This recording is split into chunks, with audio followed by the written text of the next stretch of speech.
Good morning. Today we're going to be working on this. So this is the final Teletubby of our series here, and I'm super excited to actually get to work on this one and get this one done because we've seen a couple different circuits on these. The circuits are different on each one, it seems, and each one is a little bit different as far as their final glitch out, their hardest glitch out. So I'm kind of excited to see what this one is and how this one looks. So looks like somebody definitely went in on tying this one. It's a bit different than the other ones for sure. Okay, and we're going to be taking off this circuit right here. You see I have a lot of hot glue residue from doing the yellow one and mounting those LEDs inside of there. Probably should get some of that off. Might make this go a little bit easier. Yeah, if you didn't see that, we had to place the LEDs by pushing the screwdriver in there and try to hold them because hot glue obviously is very bad on your hands.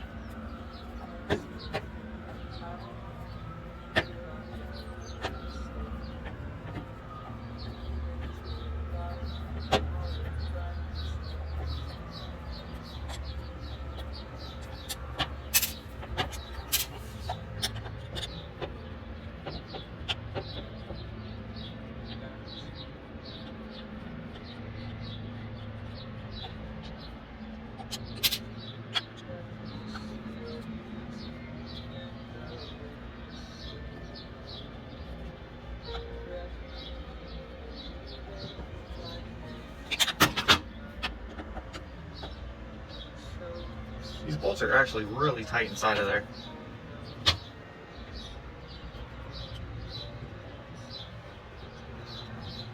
Okay, there we go, finally.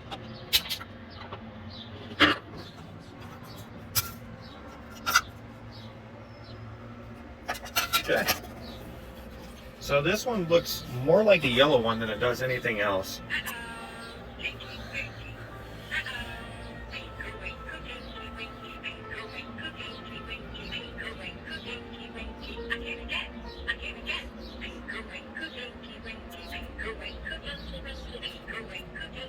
So it's actually a lot like the yellow one, so the resistor is almost in the same exact place if I remember correctly.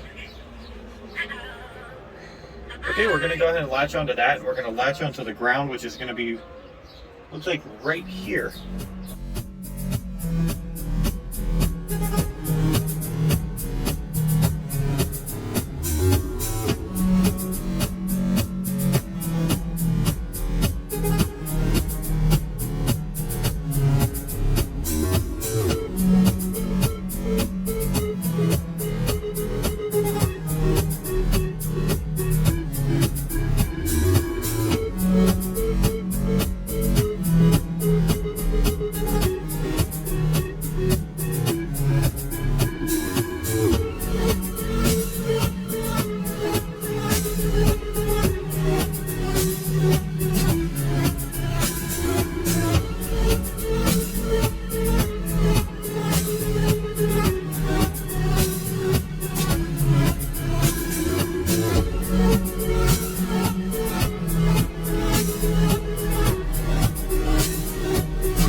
So the things that I'm adding now are the button that is going to allow us to actually interact with the Teletubby without having to squeeze it or do anything like that. And I'm going to be adding the Pro Sound right off the bat as well. And then we're going to need to add a master on and off switch. So with all this stuff, we kind of, since this is the fourth one, we're pretty tuned into what we need to do as far as to hook up all the stuff on this and what this Teletubby is going to offer us. The only real variable factors are the resistance to keep it stable and also the LEDs. So the LEDs seem to be different on each one. And we should be able to get an LED on this, but it's probably going to be in a different place than all the other ones have been, because it seems like all of them are in different places. But on this, we're going to be looking for the speaker. So we have this orange and yellow wire here.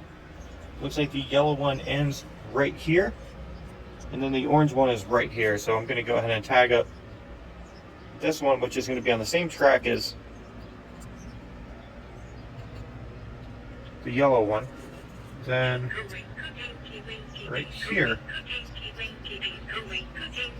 Okay, so there we go. Then as you've seen right here, we plugged up the button so we can actually activate it without having to press down on it. So at this point, we're going to be wanting to add the master on and off switch, and then we're going to be testing some LEDs.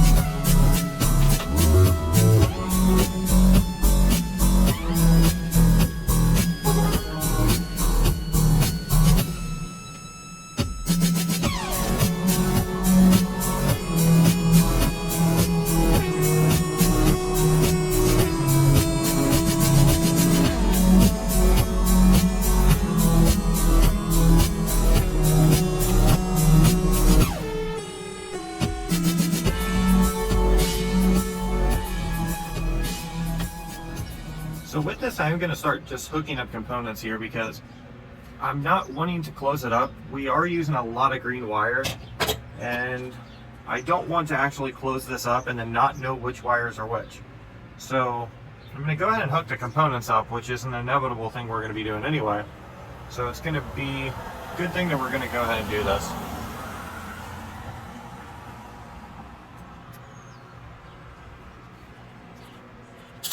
So this is our master on and off switch right here. You get into a place where it's solderable. There we go.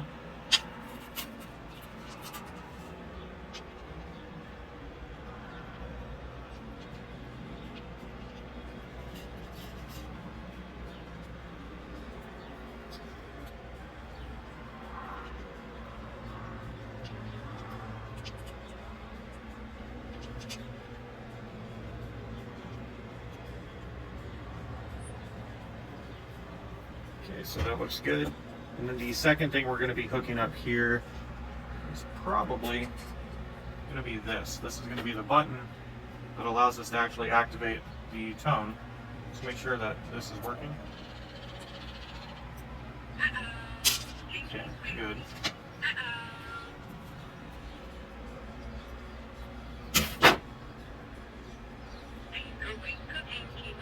Alright, so the button is functional and it is working.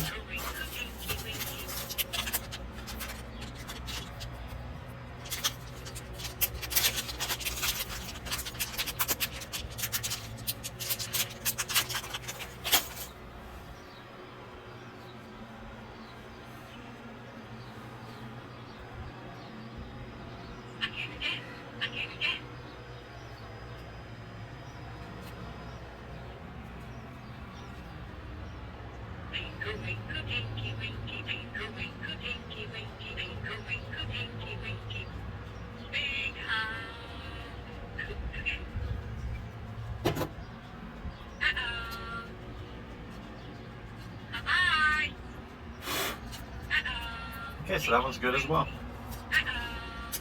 And then we can go ahead and add the Pro Sound. I will need to hook up the amplifier just to check it out. But we will add the Pro Sound, and then we're going to go directly into finding the LED here.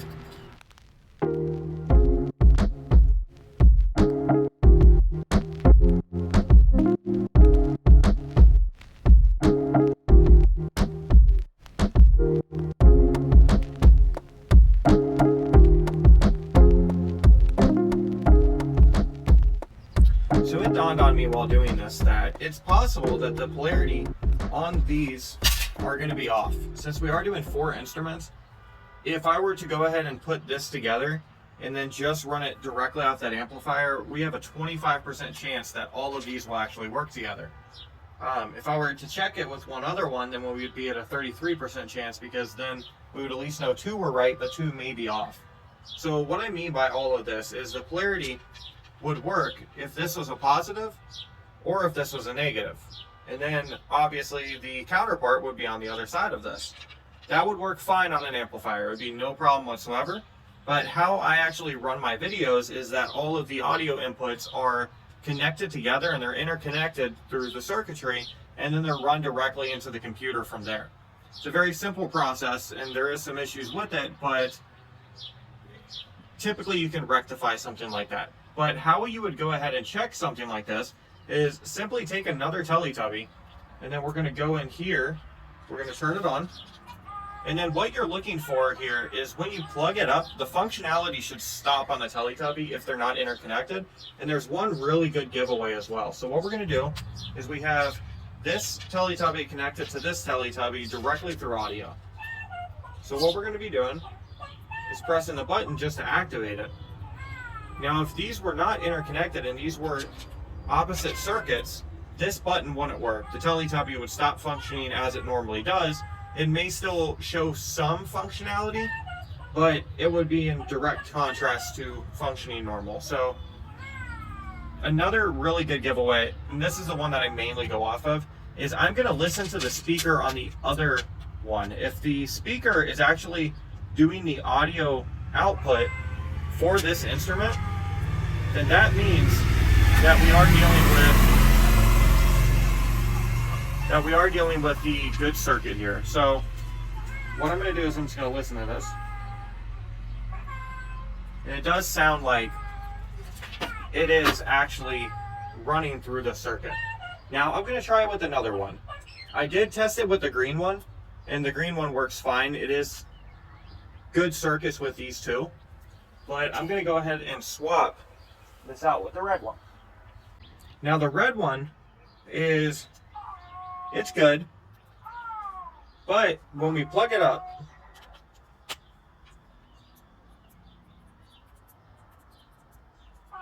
you can still force it to actually make communication. But I'm going to stick this up to my headphones here. You see, you can't really hear it that well.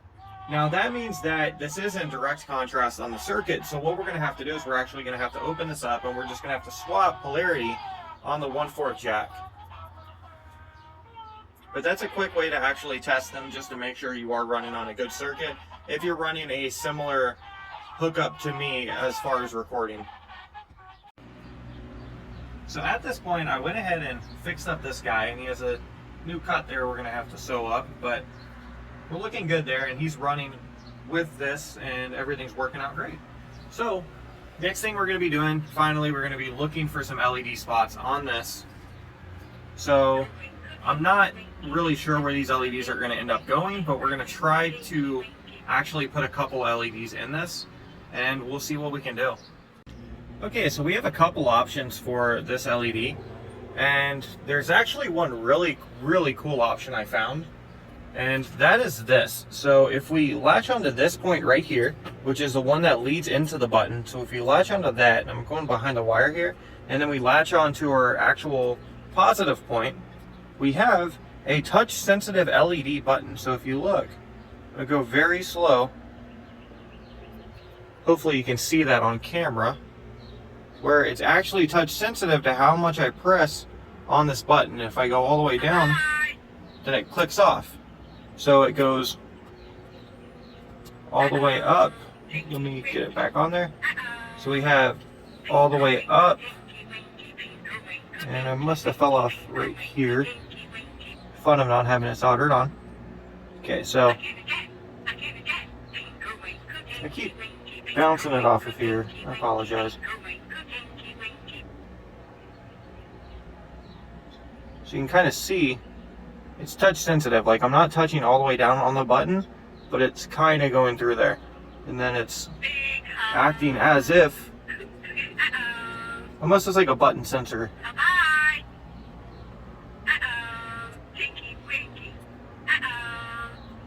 So if you just hold down on it, then you have this. So I think that is super cool. And another one, we're going to be basing off the same point over here, and then we're just going to be right here, and that's just going to be an LED that's consistently on. And that would be a good indication for the eye. So I think both of these would be really, really cool to have on there. We just got to make sure all the functionality is working on this, and then possibly this could be the button activation LED, and then we'll pick something else for the actual eye.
have everything installed as far as components, except for our tempo tone control, the on and off switch for the tempo tone control, and the actual super glitch out that we're going to be installing here.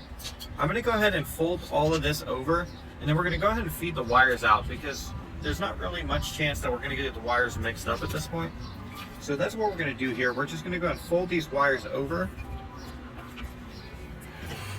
and then we're going to cut a crease in this.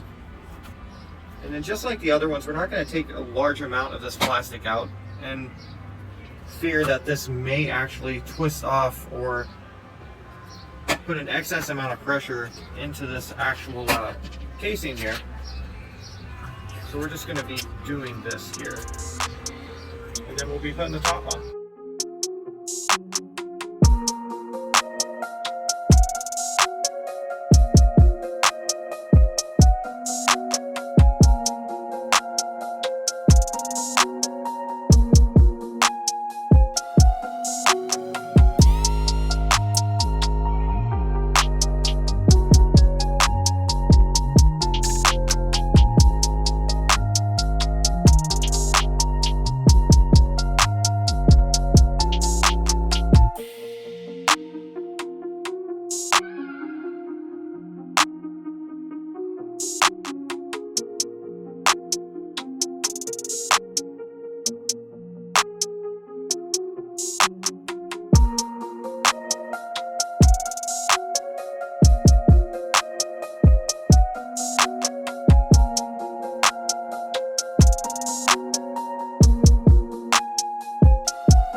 fun part. Let's go ahead and put this circuit back in here, and we will feed all the stuff out.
Thank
you.